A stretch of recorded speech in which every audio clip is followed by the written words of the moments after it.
et bienvenue sur A2Change, le podcast dédié au change management. Je suis Lucie et je suis super contente de parler avec vous d'une thématique que nous n'avons pas encore abordée sur le podcast, la formation. C'est un des leviers phares des plans de conduite de changement et nous avions à cœur de creuser ce sujet avec vous et aujourd'hui avec notre invitée Marie-Solveig Auger, directrice des opérations chez We Are Peers, autrement appelée WAP, une EdTech spécialisée dans l'apprentissage entre pairs. Dans la pyramide d'apprentissage établie par HEC Montréal, je vous mettrai le lien en description de l'épisode, l'apprentissage entre pairs est l'approche pédagogique la plus efficace. L'apprenant y est actif et réflexif, ce qui donne lieu à un taux de rétention de 90%, quand un exposé ou une conférence arrive à un taux de 5%. Vous l'aurez compris, nous n'allons pas parler d'e-learning, ni d'interview, ni d'articles ou encore de démonstrations. Il s'agit aujourd'hui de vous parler d'un format inédit d'apprentissage entre pairs. Le concept en bref, rassembler dans une communauté apprenante des actifs à un même niveau de responsabilité, se réunissent régulièrement pour partager leur expérience, faire émerger des bonnes pratiques et surtout capitaliser les connaissances de chacun grâce à une méthodologie et une plateforme en ligne. Une solution déjà adoptée par des sociétés comme Renault, GRDF, Crédit Agricole ou encore Société Générale. Je vous laisse découvrir WAP qui révolutionne le monde de l'apprentissage, une solution qui permet d'apprendre sans avoir l'impression d'apprendre. Bonne écoute!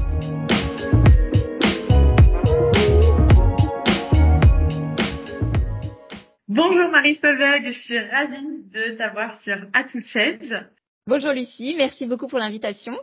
Tu veux bien commencer par te présenter pour nos auditeurs qui apprennent à te connaître? Je m'appelle Marie-Solveig Auger, je fais partie de l'équipe We Are Peers, WAP, et je suis la directrice des opérations, plus spécialement en charge de l'animation de communautés apprenantes et de la conception d'ateliers d'apprentissage entre pairs. Et à côté de ça, des passions pour le théâtre et le scoutisme. J'ai été scout pendant une quinzaine d'années et ça me suit encore.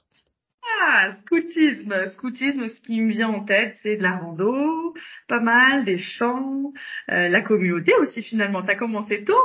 Exactement, communauté avec des veillées autour du feu et beaucoup d'apprentissage de pair à pair puisque on est tous à peu près du même âge et on apprend à l'autre à faire du feu, à cuisiner des pâtes sur un feu pendant 3 heures, à monter une tente ou à lire une carte. Et bien justement, en parlant d'apprentissage, sur A2Change, on n'en a pas encore parlé. Donc c'était l'occasion de commencer avec WAP pour que tu puisses nous en dire plus sur votre méthode, votre plateforme, comment ça fonctionne finalement concrètement. Concrètement, notre nom We Are Peers, ça veut dire nous sommes des pairs et on est convaincus qu'on peut apprendre de quelqu'un qui nous ressemble, de quelqu'un qui partage un point commun. Concrètement, on aide à construire des communautés apprenantes basées sur le partage d'expériences entre pairs. Donc, c'est des ateliers de 2 heures, une fois par trimestre. Un atelier, comment ça fonctionne? On rassemble des personnes qui partagent un point commun, par exemple 10 chefs de projet. Ils veulent échanger sur comment réussir des collaborations. Et ils font partie d'une communauté apprenante avec des ateliers tous les trimestres. La méthode s'articule autour de 3 étapes. Une phase d'émergence où ils vont répondre à une question en amont de l'atelier. Le jour J, une phase de partage où après une courte introduction à un système de répartition, place les participants en sous-groupes avec des critères qu'on a définis à l'avance comme l'ancienneté dans le poste ou la zone géographique. Et puis ensuite, ils sont guidés par la méthode pour partager à tour de rôle ce qu'ils font dans leur équipe. Donc l'un, par exemple, va expliquer comment il parvient à trouver des consensus dans son équipe, comment il arrive à concilier la simplification et l'autonomie, comment il arrive à concilier la maîtrise et la qualité technique dans ses projets. Et puis à la fin de chaque partage, le groupe s'appuie sur un guide d'interview pour poser des questions appréciatives, c'est-à-dire pour faire ressortir ce qui a bien fonctionné. Et puis ensuite, une troisième phase de synthèse, où les participants eux-mêmes vont faire émerger qu'est-ce qui a bien fonctionné dans les expériences des uns et des autres. Donc voilà, 3 phases qui permettent dans un temps court et efficace de ressortir les bonnes pratiques sur un sujet et des bonnes pratiques qui sont tirées de l'expérience puisque c'est les participants qui ont partagé ce qu'ils ont fait par le passé. Quelle introduction, plein d'informations, j'ai plein de questions qui me viennent. Tu as parlé de la situation géographique. Est-ce que ça veut dire que ce genre de communauté se retrouve forcément en physique ou ça peut être à distance? Les deux, ça peut être en physique ou à distance. Les deux fonctionnent très bien et suivent le même déroulé. Si c'est à distance, les sous-groupes vont être par exemple des sous-salles sur Teams ou sur Zoom. Les critères dont je parlais tout à l'heure servent à créer les groupes les plus riches possibles. Si l'objectif c'est de mélanger les régions, parce que on se dit que, si je reprends l'exemple des chefs de projet, à Lyon, ils font les choses différemment qu'à Bordeaux.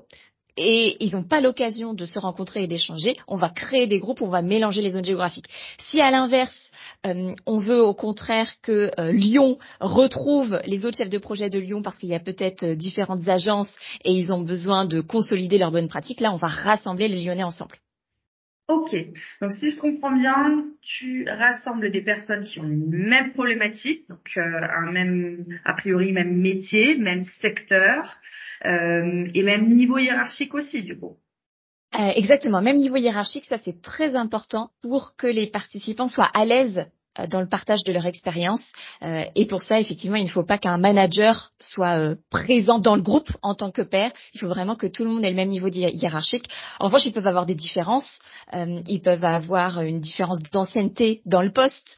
Ils peuvent faire partie d'entreprises différentes. On peut très bien avoir des ateliers inter-entreprises qui fonctionnent très bien. Quand tu dis inter-entreprise, ça peut être un atelier dans une entreprise qui a envie de créer cette communauté apprenante ou alors plusieurs entreprises qui se regroupent autour d'une même thématique. Exactement. Par exemple, on travaille avec Renault et EDF qui ont créé une communauté inter entre leurs formateurs parce qu'ils avaient une volonté d'échanger des bonnes pratiques de formation, c'est-à-dire comment attirer des apprenants, comment assurer l'ancrage des apprenants. Et finalement, ces problématiques étaient présentes dans les deux entreprises. Donc, ils ont profité de cette communauté inter pour échanger entre eux. Intéressant, puisqu'en fait, c'est deux secteurs différents, l'automobile et l'énergie, et on voit qu'il y a des synergies, notamment dans la formation à faire. Et dans ce cas-là, c'est les entreprises qui se sont connectées ou c'est grâce à WAC aussi, vous mettez en connexion des entreprises? Exactement, on met en connexion des entreprises sur des sujets ou sur des métiers pour être sûr d'avoir des participants qui sont pairs. D'accord, donc ça veut dire qu'il y a un vrai travail en amont de votre côté à comprendre les enjeux des uns et des autres et à faire les bons liens pour que, comme tu disais tout à l'heure, la session soit riche pour tout le monde. Exactement. À propos du travail en amont, la question qui est envoyée un peu avant la session, elle est envoyée combien de temps avant? À J-combien? Concrètement, la communauté apprenante se retrouve une fois par trimestre, ce qui permet à la fin de chaque atelier de commencer à faire le teasing pour l'atelier suivant. D'ailleurs, les sujets sont souvent choisis par les participants eux-mêmes puisqu'à la fin de l'atelier, on leur demande déjà s'ils ont trouvé l'atelier utile, qu'est-ce qu'ils ont appris, mais aussi sur quel autre sujet ils voudraient parler la prochaine fois. Et donc, ça permet d'embarquer complètement les membres de la communauté en leur faisant choisir le sujet. Et à ce moment-là, on leur pose déjà la future question. Pour les nouveaux membres qui pourraient rejoindre la communauté en cours de route, l'invitation est en général envoyée 1 mois avant l'atelier. Par expérience, on s'est aperçu que c'est le bon timing pour embarquer, mobiliser les participants et s'assurer qu'ils aient le temps de partager la meilleure expérience, vraiment l'expérience qu'ils ont envie de raconter à leur pairs. D'accord, et cette communauté, elle n'est pas éphémère, c'est vraiment une communauté dans le temps. La durée de vie d'une communauté apprenante, en moyenne, c'est combien de temps? Il n'y a pas vraiment de fin dans le sens où les membres ont toujours des choses à apprendre entre eux et que la communauté s'enrichit puisqu'elle grandit et ça permet d'accueillir des nouveaux membres qui vont aussi avoir des nouveaux éléments à apporter. Et puis les sujets comme ils sont proposés et construits par les participants eux-mêmes, c'est des sujets qui vont les intéresser et donc ils vont revenir la fois d'après. Si je comprends bien, dans les exemples que tu as cités, c'est vraiment une volonté de l'entreprise de créer cela. Ce ne sont pas des particuliers qui se sont dit, bah tiens, j'aimerais être en contact avec des pairs. Je vais, moi, en tant que Lucie Anne, par exemple, contacter We Are Peers pour qu'ils m'intègrent dans cette communauté.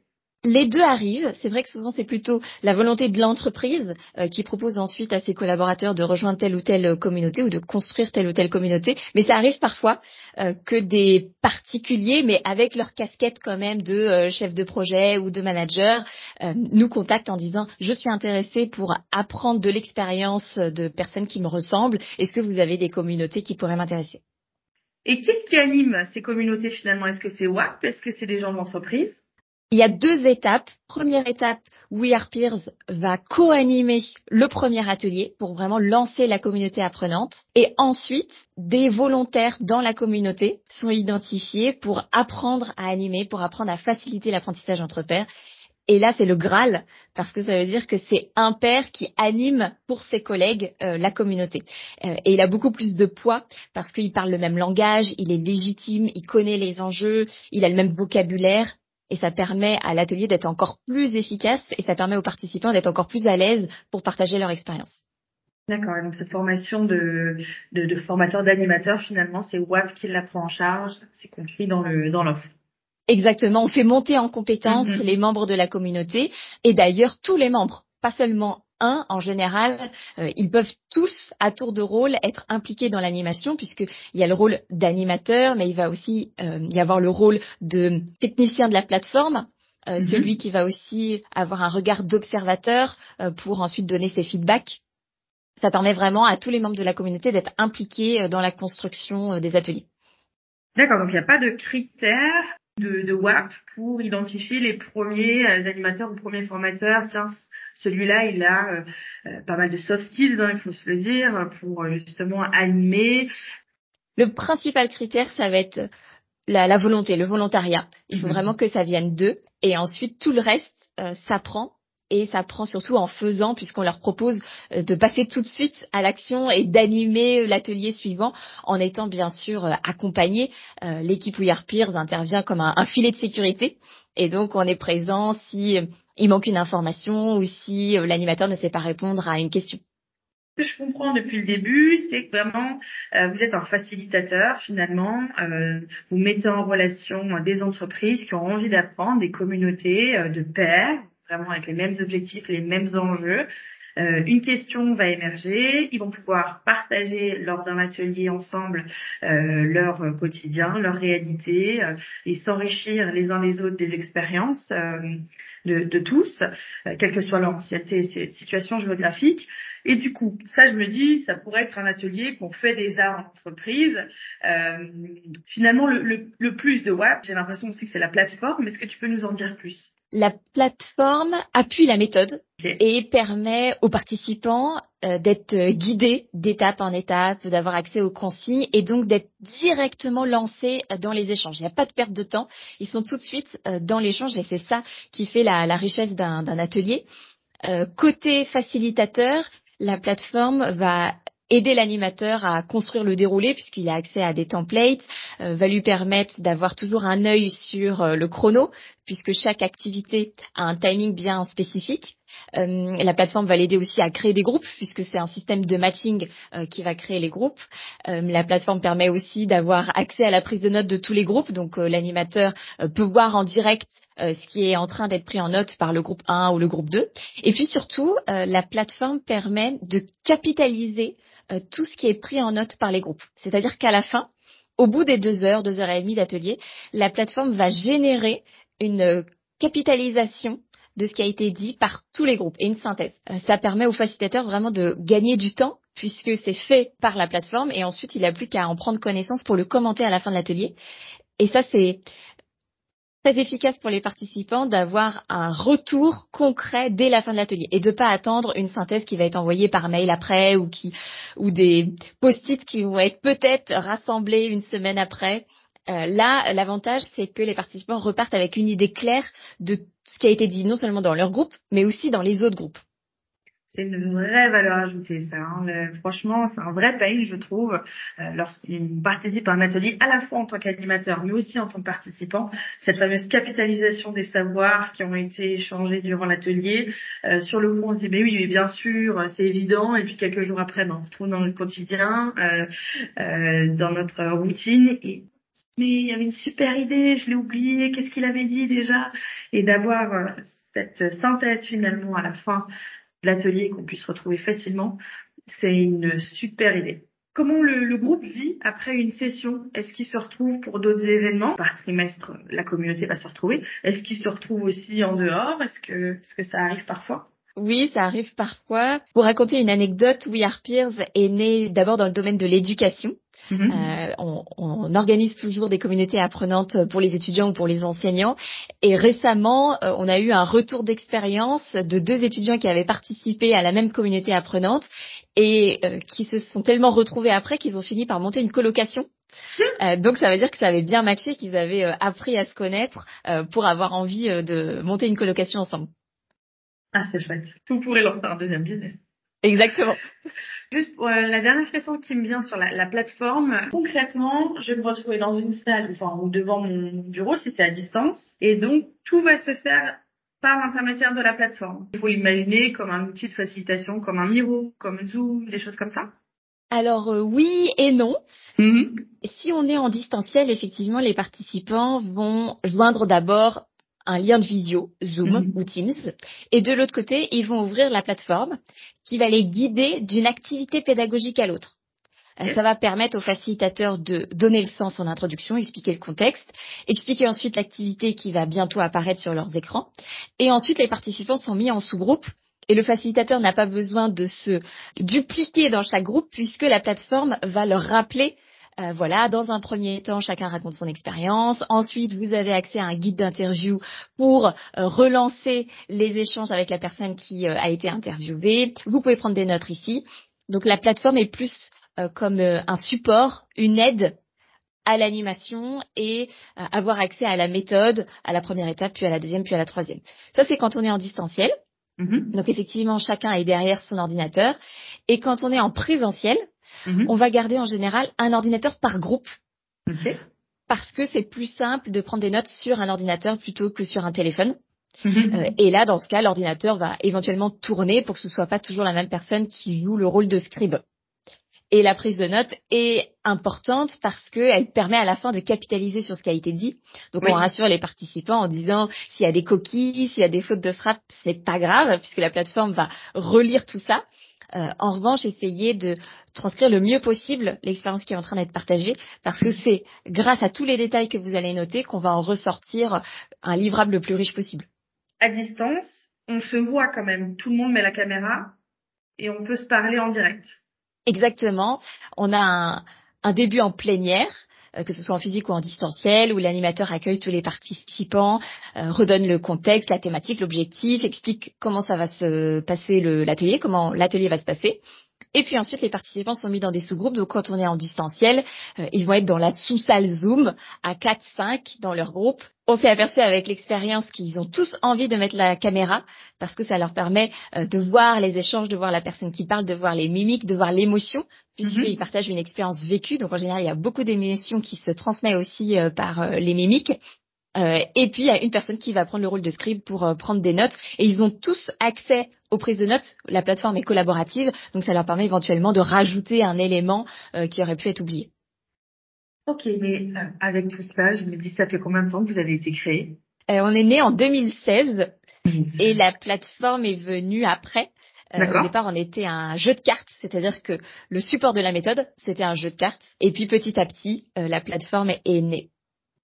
D'accord. Et vous avez été élu top 200 EdTech 3 années de suite depuis 2020. Bravo. Est-ce que tu peux nous en dire un peu plus sur en quoi We Are Peers révolutionne finalement le monde de l'éducation au sein des entreprises?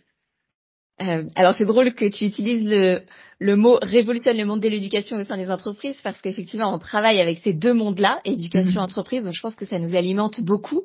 Et côté entreprise, We Are Peers révolutionne la formation pour deux raisons, notamment sur le change. D'abord, We Are Peers est un levier de formation complémentaire à la formation classique parce que notre méthode est basée sur l'émergence des bonnes pratiques de chacun. J'ai découvert que j'avais déjà des bonnes pratiques et donc cette valorisation de l'existant me donne envie d'accentuer ce que je fais déjà. Et en plus, je découvre des bonnes pratiques issues de l'expérience de mes collègues. Et puis la deuxième raison, c'est que notre méthode renforce la pratique et l'adhésion grâce à l'influence des pairs. J'ai envie de mettre en place ce que mon collègue a déjà expérimenté, parce que si ça a fonctionné pour lui, ça va aussi fonctionner pour moi. Déjà, on parle de EdTech, ça m'évoque l'éducation, la formation, l'apprentissage, comme tu viens de le dire. Mais pourtant, sur votre site internet, la phrase d'accroche sur la page d'accueil, c'est la meilleure méthode pour partager et capitaliser les connaissances de chacun. On voit que les mots apprentissage et formation n'apparaissent pas de prime abord. Pourquoi ce choix? Ce choix parce que quand on est membre d'une communauté apprenante, on n'a pas l'impression d'apprendre. Et pourtant, on apprend non seulement des bonnes pratiques métiers, comment vendre un produit d'assurance, des bonnes pratiques de soft skills, comment être un manager inspirant, mais on apprend aussi, sans le savoir, l'écoute active et appréciative, c'est-à-dire lorsque mon collègue partage son expérience, je suis pas là pour coacher ou pour comparer, je suis là pour faire ressortir ce qui a bien fonctionné. On apprend aussi le travail collaboratif. Dans chaque sous-groupe, des rôles sont attribués. Donc, tous les participants sont acteurs. On a le scribe, on a le gardien du temps. On apprend aussi à s'exprimer dans un groupe. Les plus à l'aise à l'oral apprennent à laisser la parole. Et les plus timides sont placés dans un environnement sécurisant où le temps de parole est le même pour tous. Et puis, on apprend aussi à valoriser sa singularité, c'est-à-dire qu'est-ce qui fait que je suis unique, qu'est-ce que je sais bien faire. Avant, je ne savais pas que je savais, et maintenant je sais. Et en plus, mes pairs m'ont aidé à mettre des mots dessus, à le verbaliser. Donc c'est pour ça, très certainement, qu'on n'utilise pas le mot apprentissage, parce que dans une communauté apprenante, on ne sait pas qu'on apprend, mais en fait, on apprend. Hyper intéressant. Tu parles de personnalité, de timidité, je vais me faire un peu l'avocat du diable, notamment à distance. Quand il y a un animateur en atelier, il va justement détecter le non-verbal, les personnes qui sont un peu timides, un peu renfermées, ou alors aussi les personnes qui disent « Oh là là, cet atelier, ça me gonfle, j'ai pas envie d'y participer, je vais attendre dans mon coin sagement que le temps passe. » À distance, tu me disais qu'il n'y avait pas d'animateur. Comment on va réussir, grâce à la plateforme, à pallier cela finalement? C'est grâce à la plateforme et c'est grâce à la méthode, parce que la méthode propose des rôles dans chaque sous-groupe. Le scribe, et ça veut dire qu'il y a une personne qui va avoir la responsabilité de prendre des notes et sur les expériences de ses collègues. Donc les collègues qui vont lire ce qui a été dit vont s'apercevoir si la personne a joué le jeu ou pas. Donc en général, ils prennent leur rôle très très à cœur. Même parfois, ils disent « Attends, tu peux répéter, tu peux aller moins vite ». Le rôle de gardien du temps, qui va veiller à ce que tout le monde ait le même temps de parole. Donc, si on a 40 minutes de partage, voilà, il va y avoir peut-être 5 minutes par personne, plus un temps de questions-réponses.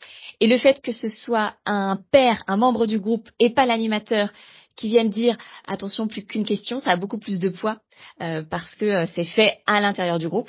Et puis, dans chaque sous-groupe, on a aussi un facilitateur, c'est-à-dire une personne qui va avoir le rôle de lancer la dynamique. C'est-à-dire, si la première personne partage son expérience et que le groupe n'a pas une première question qui lui vient à l'esprit, c'est peut-être lui qui va impulser l'énergie pour poser la première question. Ça ne veut pas dire que c'est lui qui va poser toutes les questions, mais voilà, il va lancer la dynamique, ou alors il va repérer qu'une personne avait une question et n'a pas eu le temps de la poser, donc il va redonner la main.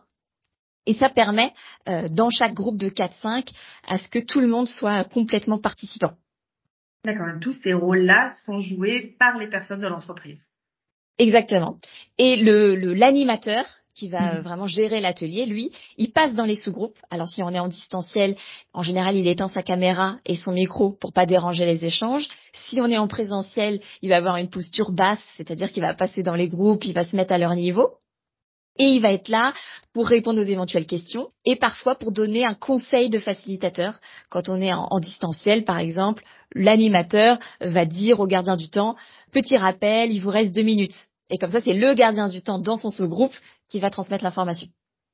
D'accord. J'avais l'impression tout à l'heure, notamment en distanciel, qu'il y avait moins de ressources mis en place en termes d'animation, mais pas vraiment. On va retrouver ces rôles de facilitateur, de gardien du temps, de scribe, d'animateur finalement à chaque fois.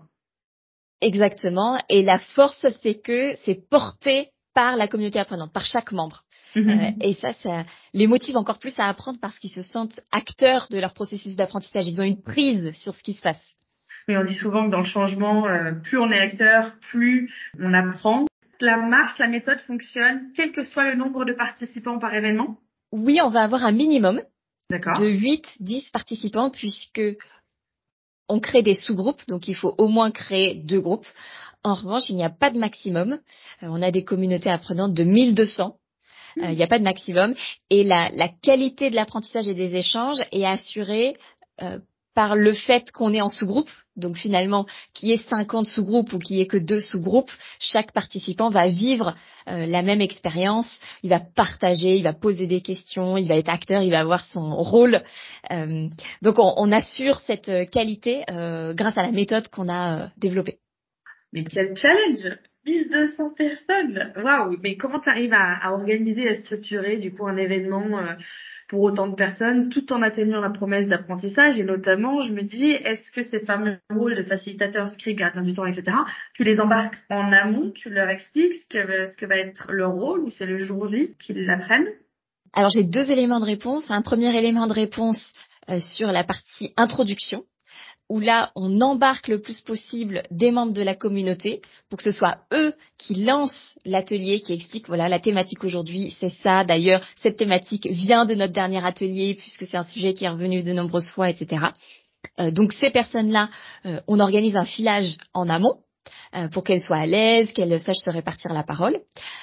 Et mon deuxième élément de réponse, c'est sur les sous-groupes. Ces rôles-là, on les explique le jour J. Et on leur dit, une fois que vous allez vous retrouver dans votre groupe, vous allez vous attribuer ces rôles-là et on explique à quoi servent ces rôles. D'accord, très clair. Ça a l'air d'être très intéressant comme dynamique, je trouve, d'apprentissage. D'ailleurs, vous travaillez avec des grandes entreprises comme Renault, GRDF, Crédit Agricole, Société Générale, pour ne citer que. Est-ce que tu peux nous donner des exemples concrets, type d'intervention, de services que vous proposez ou avez proposé à plusieurs entreprises? Oui, Renault, on travaille avec l'école de l'ingénierie qui utilise We Are Peers pour animer une communauté de formateurs. C'est dans ce cadre-là qu'ils ont rencontré EDF et qu'ils ont pu échanger sur les bonnes pratiques de formation. Crédit Agricole utilise We Are Peers pour les conseillers bancaires qui échangent sur l'excellence relationnelle. Et là, on voit comment ils captent l'animation de la communauté, puisque aujourd'hui la communauté est animée par une conseillère bancaire, Marie, donc elle anime sa propre communauté avec ses pairs. J'ai un témoignage où elle disait ça m'a sorti de mon quotidien, même si je ne suis pas animatrice de métier, j'étais à l'aise parce que j'étais accompagnée et parce que je connaissais les participants. Et maintenant, je sais que je sais animer et comme je suis bien assise dans mon métier, je me suis sentie légitime d'animer mes propres pairs. Donc là, on voit vraiment la force d'un animateur qui fait partie de la communauté apprenante. En ce moment, tu dis qu'elle se sentait hyper à l'aise finalement d'animer cette communauté. À quel moment We Are Peers laisse complètement la main à la communauté, se retire ou alors ne se retire pas? Enfin, quel est le soutien? Je comprends que vous êtes vraiment là au début pour lancer la communauté et s'assurer que la dynamique prenne. Et quel est l'accompagnement par la suite? Exactement, l'accompagnement se fait en fonction de la communauté apprenante, en fonction des membres. On va vraiment leur apporter le soutien dont ils ont besoin à chaque étape de leur montée en compétences. Ce que disait Benjamin Franklin, dis-le-moi et j'oublierai, enseigne-le-moi et je m'en souviendrai, et implique-moi et j'apprendrai. Qu'est-ce que ça t'inspire? Ça m'inspire comment on peut motiver quelqu'un à apprendre, qu'il ait vraiment une motivation intrinsèque. Et c'est drôle parce que j'en avais fait le sujet de mon mémoire, comment on peut être motivé à apprendre. Je me souviens qu'il y a plusieurs moyens d'être motivé. D'abord, il y a l'intérêt. Je trouve un intérêt à apprendre. Là, dans l'apprentissage entre pairs, on voit tout de suite l'intérêt parce que en tant que participant, je repars avec des bonnes pratiques qui ont été déjà testées, donc j'ai pas besoin de réinventer la roue, j'ai plus qu'à me les approprier. On a aussi la valorisation. Ça, c'est une motivation à apprendre. Et dans l'apprentissage entre pairs, comme on raconte son expérience, on se sent écouté, on se sent valorisé, les autres posent des questions. Et puis, on a aussi l'autonomie, c'est ce que tu disais tout à l'heure, le fait d'être impliqué, intégré, d'avoir des rôles, de prendre soi-même des notes, de proposer soi-même les sujets pour le prochain atelier. Ça permet d'avoir une prise sur le processus d'apprentissage. Donc, Benjamin Franklin me fait penser à la motivation intrinsèque à apprendre. Et tu le disais tout à l'heure, We Are Peers est une méthode qui complète des méthodes traditionnelles. parce qu'on reproche souvent aux méthodes d'apprentissage classiques, le e-learning, les LAN, la formation en présentiel, les conférences, ou les meet-up aussi qui revend depuis pas mal d'années maintenant, de finalement pas pouvoir ancrer les connaissances, il y a plus de pratique ou la fameuse capitalisation post-événement dont tu parlais tout à l'heure. Et j'ai l'impression que We Are Peers pallie ces deux aspects. Donc, est-ce que tu penses que We Are Peers va devenir vraiment le futur de la formation et de l'apprentissage et qu'on va tout doucement abandonner les autres méthodes d'apprentissage? Je pense que c'est complémentaire. Il y a des sujets où il y a des moments dans l'apprentissage où on a besoin d'une information plutôt descendante pour avoir accès à tout ce savoir. Et on a besoin à un autre moment d'apprendre de l'expérience, d'apprendre de ses pairs, d'avoir une prise sur je me rends compte que j'apprends et je suis motivée pour mettre en pratique parce que je m'aperçois que je faisais déjà bien, mais c'est simplement que je n'en avais pas conscience. Donc là, je suis motivée pour pousser le curseur plus loin et je suis aussi motivée pour appliquer ce que mes collègues ont fait dans leur mission, ont fait dans leur périmètre, parce que si ça a fonctionné pour eux, il n'y a pas de raison que ça ne fonctionne pas pour moi. Donc je dirais que c'est plutôt complémentaire.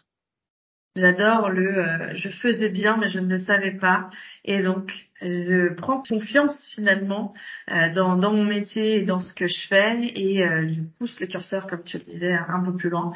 C'est vrai qu'on ne pense pas forcément à ça dans l'apprentissage. On se dit toujours je vais apprendre quelque chose de nouveau, enrichir finalement ce que je ne sais pas, et prendre déjà conscience de ce que je sais. Ah, en fait ça je le sais, mais j'en avais pas conscience, et en plus je le fais plutôt bien. Donc, je prends confiance pour aller plus loin. Je trouve que c'est hyper intéressant. Exactement. C'est Alan Toff qui disait que les 3/4 de nos connaissances sont tacites. Donc là, avec la communauté apprenante basée sur l'apprentissage entre pairs, on fait vraiment émerger ces connaissances tacites. On les met à la lumière du jour. Eh ben, c'est exactement ça. Si on veut en savoir plus sur We Are Peers, comment nos éditeurs ils peuvent vous retrouver? Avec plaisir, sur notre site internet www.wearepeers.com, où vous trouverez des cas d'usage et notre chaîne YouTube avec beaucoup de retours d'expérience et de témoignages de praticiens. Et puis aussi sur LinkedIn, n'hésitez pas à vous connecter. Je m'appelle Marie-Salve Gauger, vous pouvez m'envoyer un message privé et je serai ravie de discuter avec vous. Donc, si on est manager ou directeur d'un service, ou qu'on a envie de lancer une communauté apprenante, on n'hésite pas à te contacter. Merci beaucoup, Marie-Solveig, pour cet échange très concret. Merci beaucoup, Lucie. Et à bientôt, Marie-Solveig. À très bientôt. C'est fini pour aujourd'hui. Merci de nous avoir écoutés jusqu'ici. J'espère que cet épisode vous aura apporté de nouveaux outils à glisser dans votre manche de Change Leader. Si vous avez apprécié, n'hésitez pas à vous abonner, à partager le podcast autour de vous ou à mettre la note de 5 étoiles sur Apple Podcast ou Spotify. Ou même un commentaire, nous aimons beaucoup vous lire. Et n'oubliez pas notre rendez-vous dans quelques jours pour le prochain atout, le format court d'Atout Change pour découvrir une méthode ou un outil. À très vite sur Atout Change.